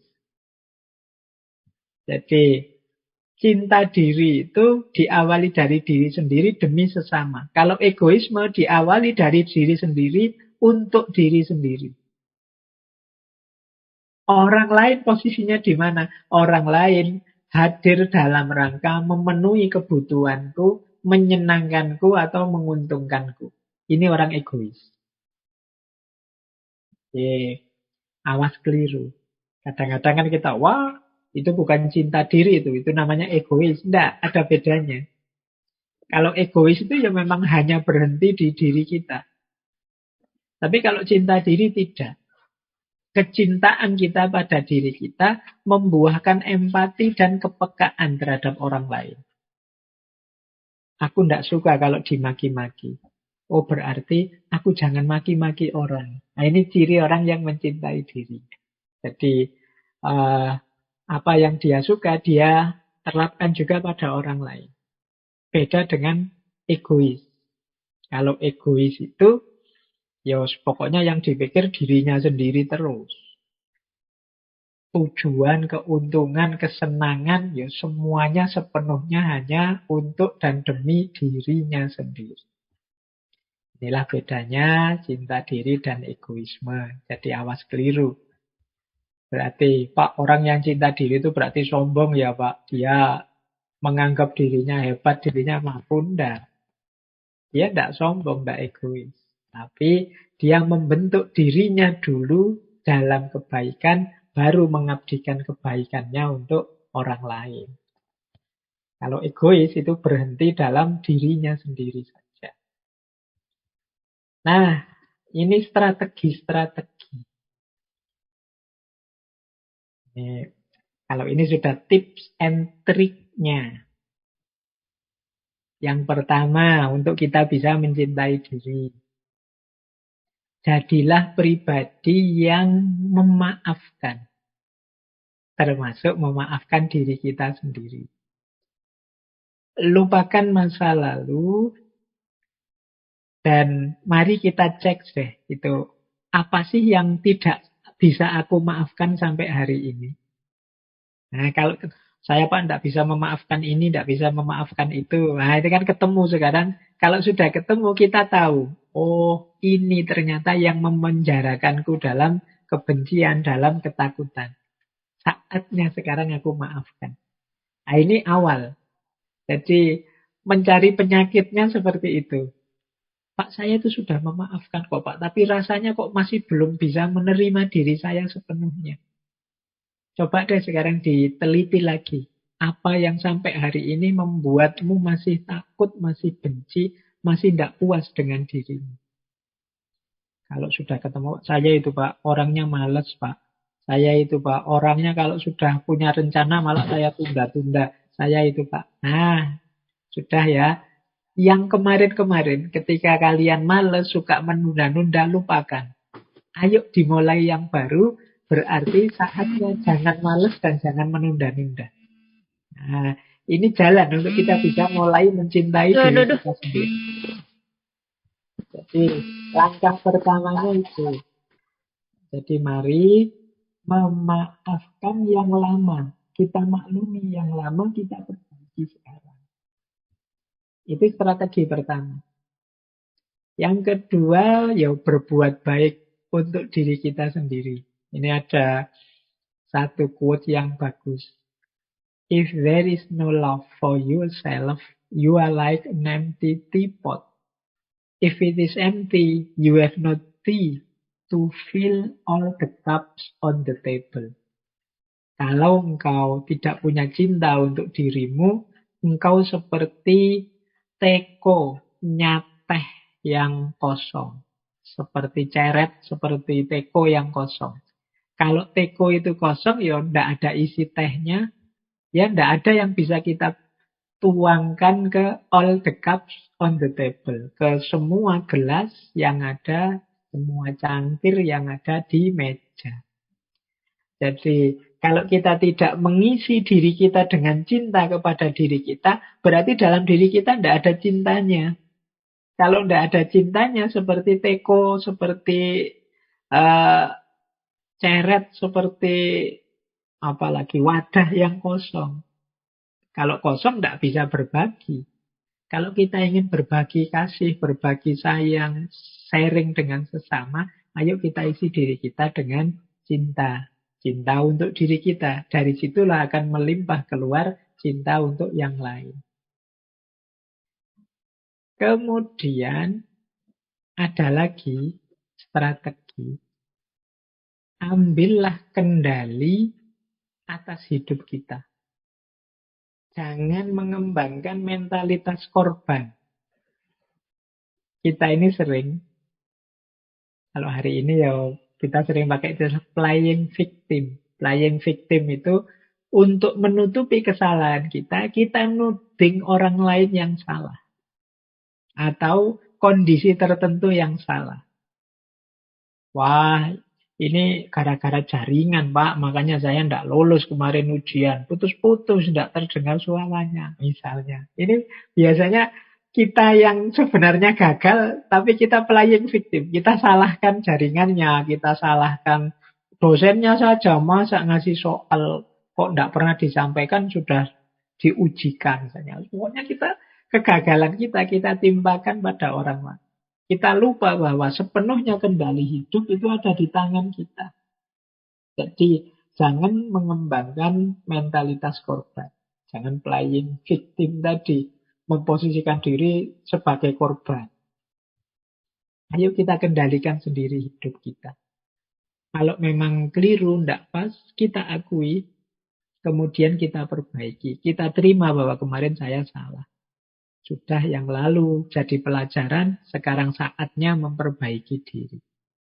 Nah, ini akan membuat kita bisa mencintai diri kita.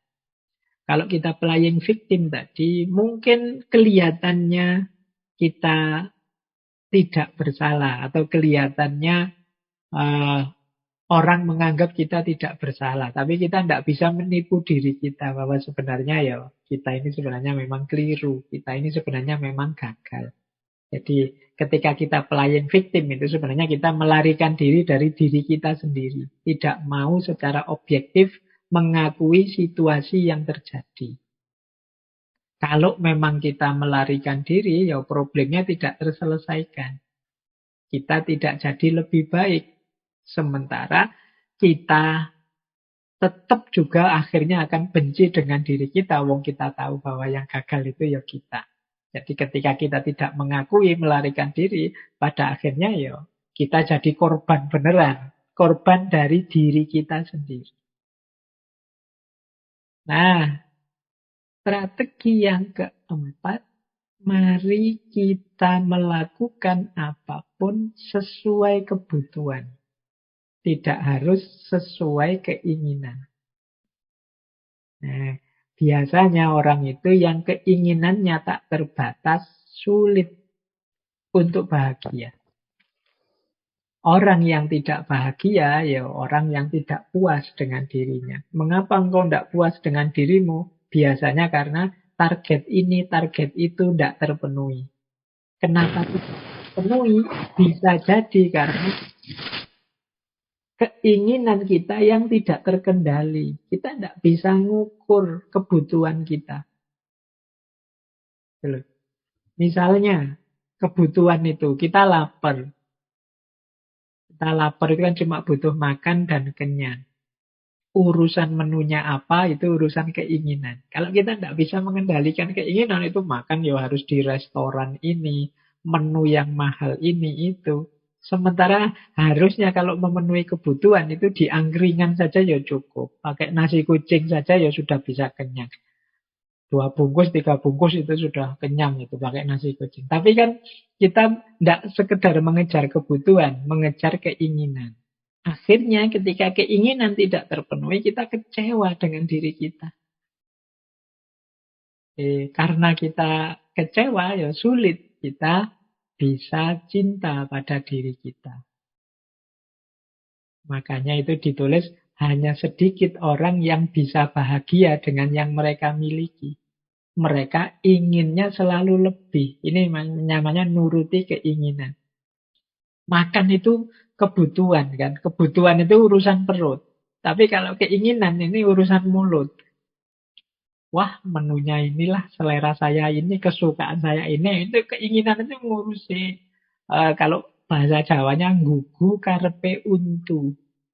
Jadi mengikuti keinginannya gigi dan lidah. Padahal kalau sudah lewat garis lidah itu ya makanan apa saja ya sama. Jadi apakah makanan yang mahal ataukah makanan murah kalau sudah masuk kerongkongan, masuk perut itu ya perlakuannya sama. Tapi kan kita sering lebih fokus untuk mengikuti keinginannya mulut dan lidah. Ini yang sering membuat kita tidak puas terhadap hidup kita. Kita diburu-buru, dikejar-kejar oleh keinginan demi keinginan. Akhirnya sulit mencintai diri. Nah, tips lagi yang kelima, kita istiqomahkan. Nah, karena ini cinta diri ini kan kualifikasi mental sebenarnya. Berarti apa? Agar benar-benar cinta itu tumbuh, ya kita ulang-ulang. Kita perbaiki terus-menerus. Kalau bahasa agamanya kita istiqomahi. Kita sayang diri kita terus, kita cintai diri kita terus. Nanti dia sudah jadi karakter. Perilaku kita akan terbentuk semacam itu. Jadi perbaikan diri yang terus-menerus. Ini namanya strategic self-love. Bagaimana kita mencintai diri. Nah, kita lanjutkan biar waktunya nyampe. Nah, ini ada tips lagi yang menarik agar kita bisa mencintai diri kita.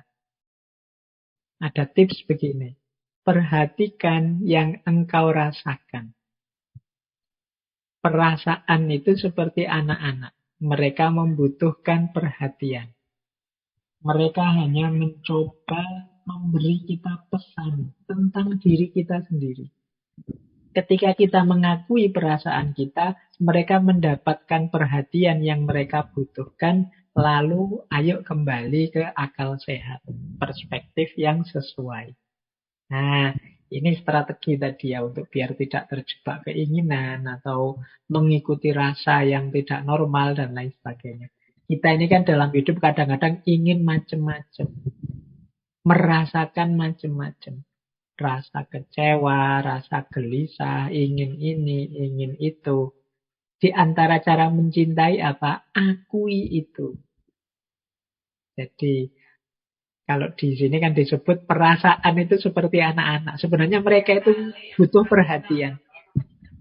Mari kita perhatikan diri kita dengan segala keinginan, kebutuhan, perasaannya. Kalau sedang kecewa, akui, wah aku ini sedang kecewa. Kalau sedih, akui, aku ini sedang sedih. Kalau memang tidak suka, akui, aku tidak suka yang seperti itu. Nah ini namanya kita memberi perhatian. Kita akui, kita perhatikan kondisi objektif diri kita.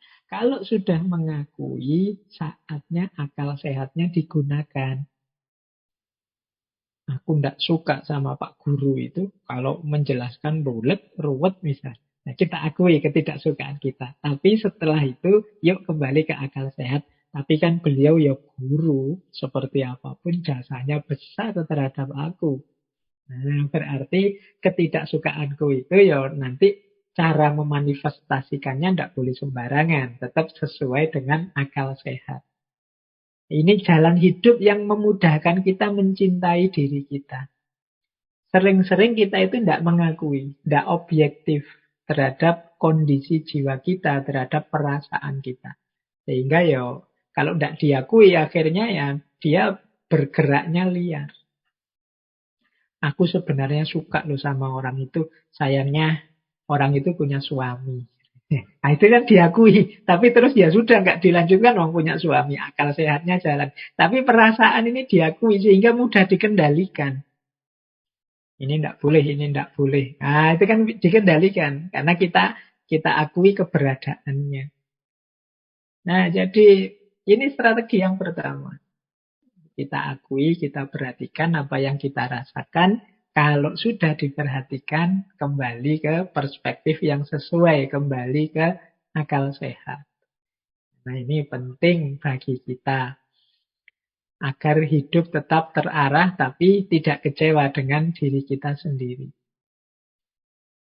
Penting mungkin kita juga harus melatih, membiasakan diri untuk bersyukur.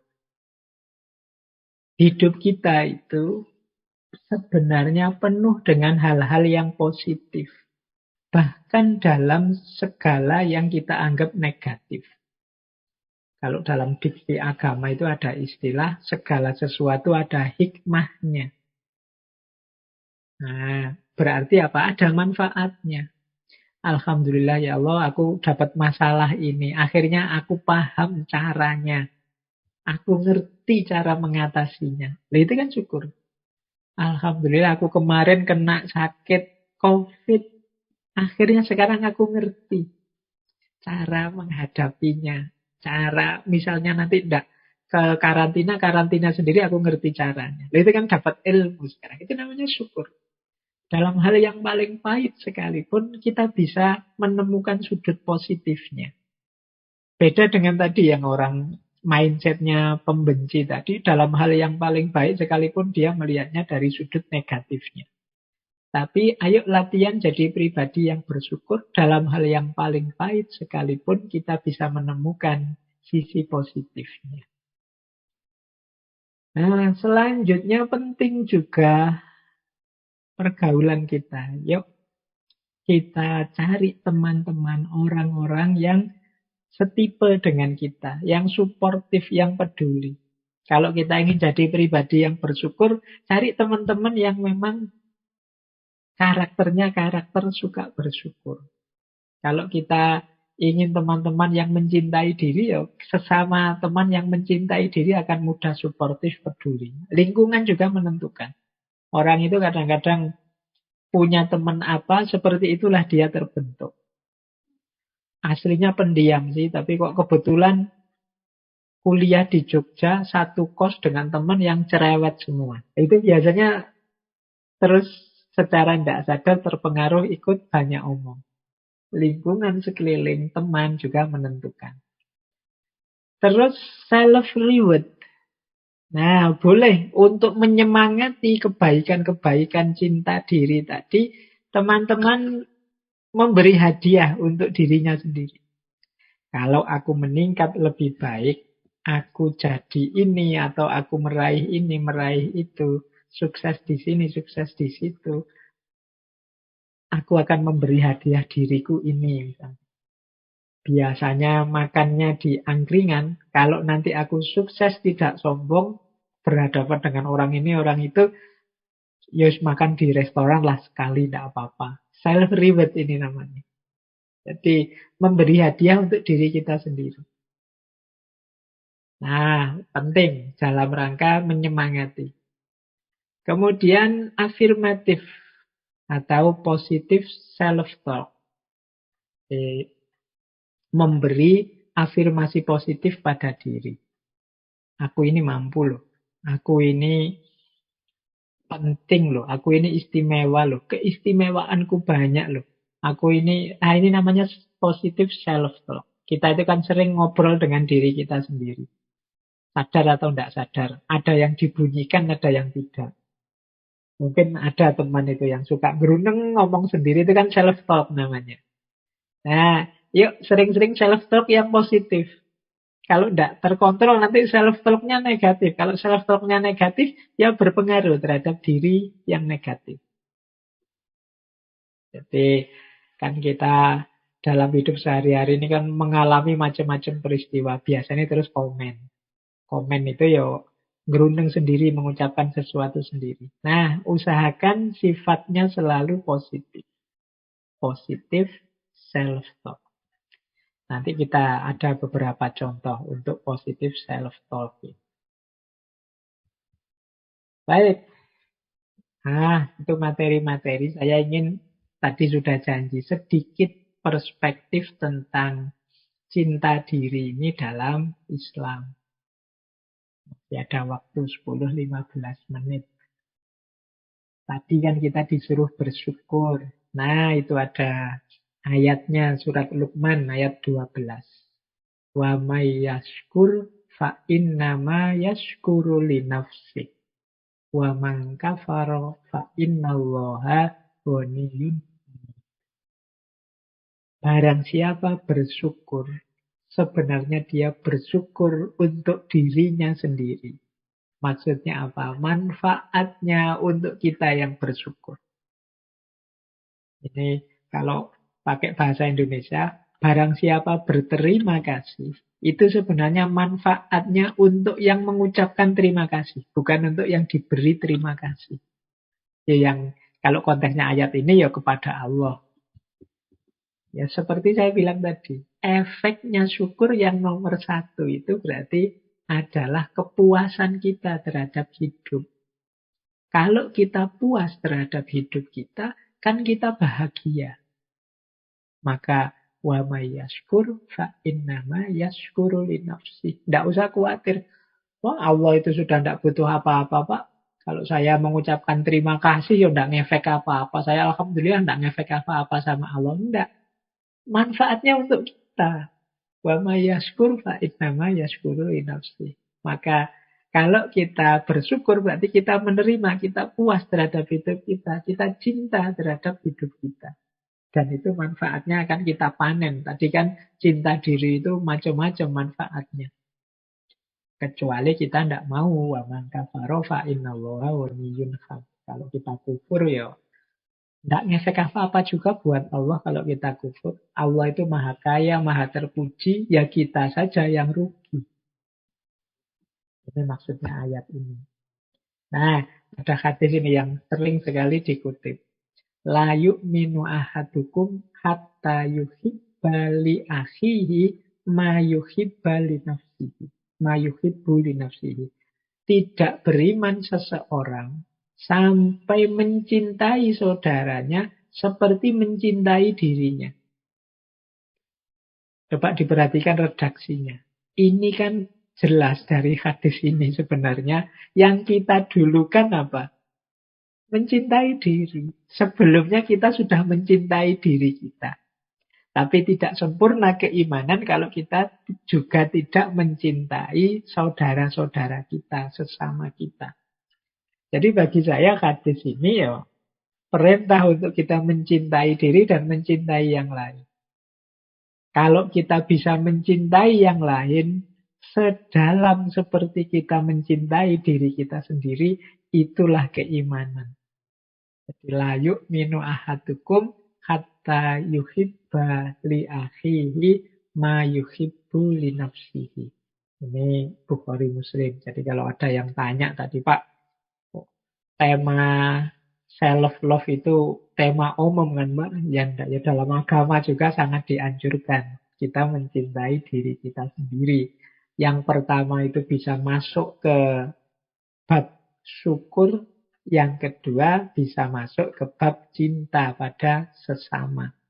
Karena cinta pada sesama itu diawali dari cinta kita pada diri kita sendiri.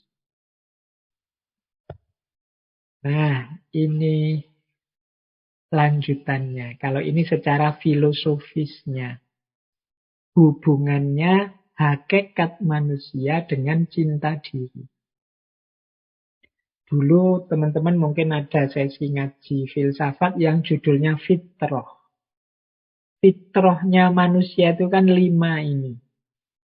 Manusia itu makhluk, kemudian mukarrom, kemudian mukallaf, kemudian mukhayyar, Dan yang terakhir majzi. Makhluk itu berarti hakikat kita ini hanya ciptaan. Kita tidak mengadakan diri kita sendiri, kita ini diadakan. Tapi kita juga mukarrom. Kita ini sangat dimuliakan. Kita ini ahsanut takwim. Allah sangat cinta, sangat bangga pada kita.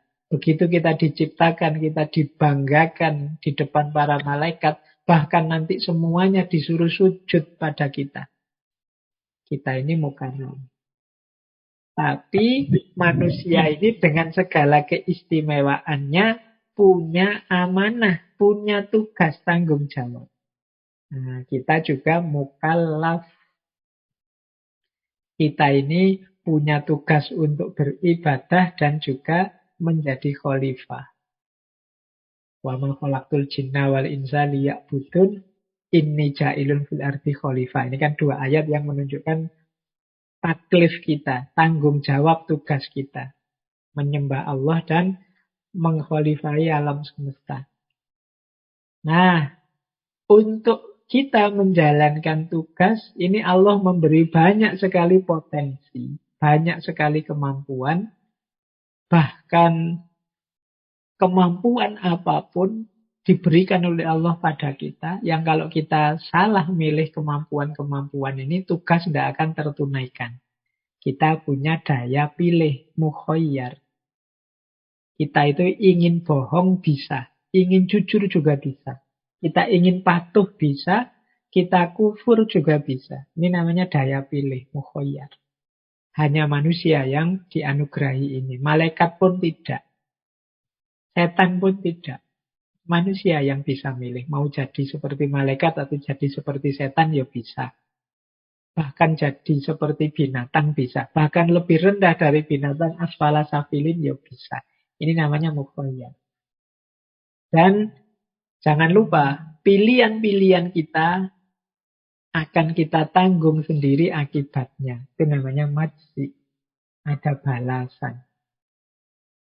Jadi, fama ya'mal miskola dzarratin khairan yarah wa ma ya'mal miskola dzarratin syarran yarah. Kalau kita melakukan kebaikan sekecil apapun, kita akan melihat hasilnya. Demikian juga kalau kita melakukan keburukan, kita akan melihat hasilnya. Nah, sehubungan dengan cinta diri tadi, ini masing-masing ya ada hubungannya. Status kita, hakikat kita sebagai makhluk, itu nanti berhubungan dengan cinta diri bagian self-awareness. Kesadaran diri.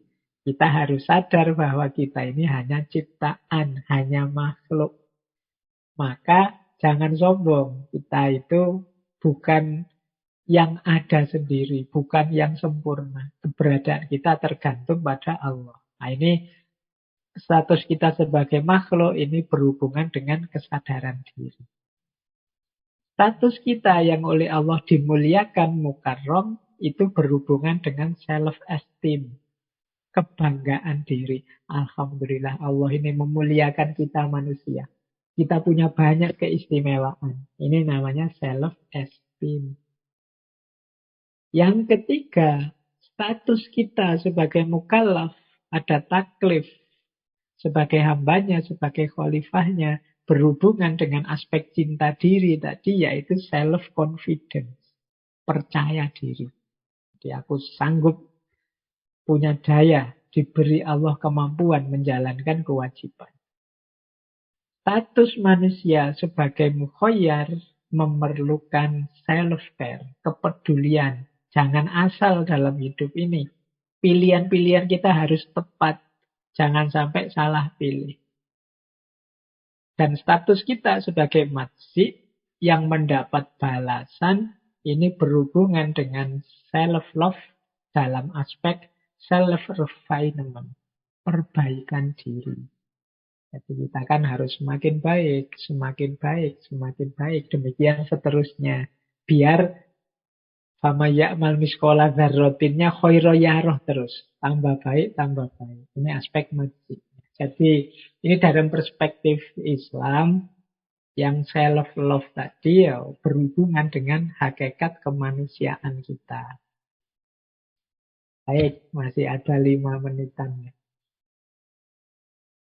Kalau dalam Islam, self-love itu ada jalan dan ada tujuannya. Coba kita lihat perspektif yang berbeda tentang self-love ini. Misalnya dari Imam Ghazali.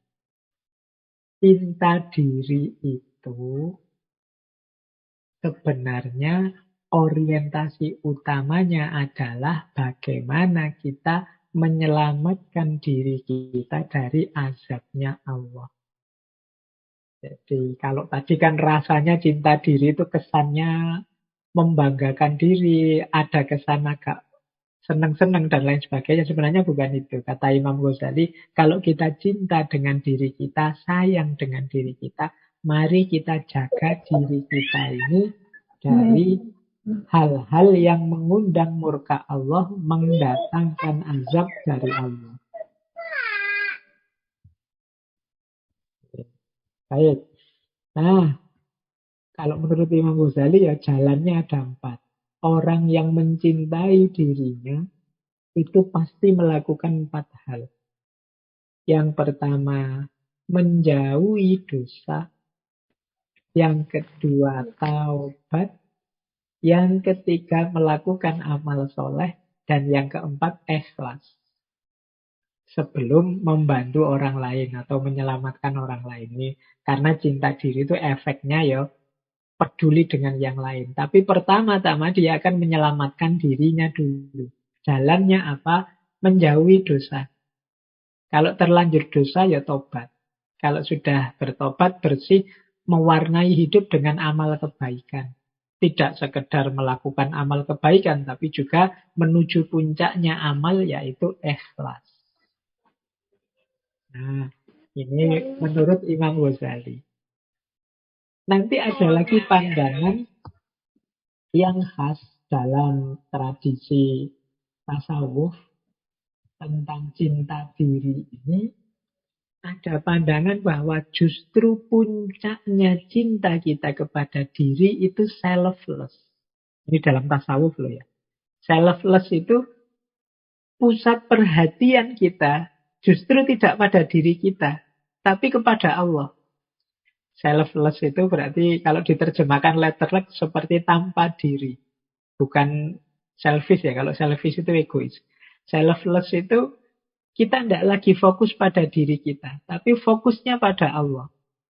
Ketika kita fokus pada Allah, berarti kita ingin mencari ridhonya Allah, otomatis nanti kita akan mencintai diri kita.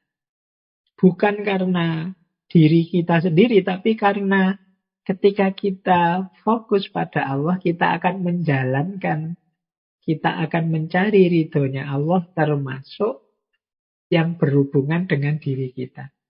Allah itu sangat sayang pada kita. Allah itu mencintai kita. Allah memerintahkan kita untuk memperhatikan diri kita. Maka kita lakukan itu. Jadi cinta diri ini kalau dalam tasawuf itu jadi efek. Jadi lanjutan dari kecintaan kita kepada Allah.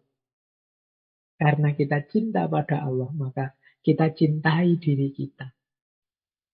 Karena diri kita ini adalah amanat juga dari Allah. Jadi cinta diri kita ikut tumbuh ketika kita mencintai Allah. Nah ini perspektif yang khas dari dunia tasawuf. Mungkin lain waktu kita bisa lebih memperdalam ini. Karena banyak isu-isu tasawuf yang menarik. Termasuk dalam hal self-love ini. Baik, terakhir sekali dari perspektif kajian Islam, ini saya bacakan saja, ini termasuk self-talk yang positif, tapi Islamik dari dunia tasawuf. Yang pertama, sering-sering mengafirmasi terhadap diri kita bahwa aku ini istimewa karena ciptaannya Allah. Tidak ada ciptaan Allah itu yang sia-sia, tidak ada gunanya. Jadi ini untuk membangun rasa cinta pada diri kita. Kita ini makhluknya Allah dan ciptaannya Allah pasti berkualitas dan istimewa.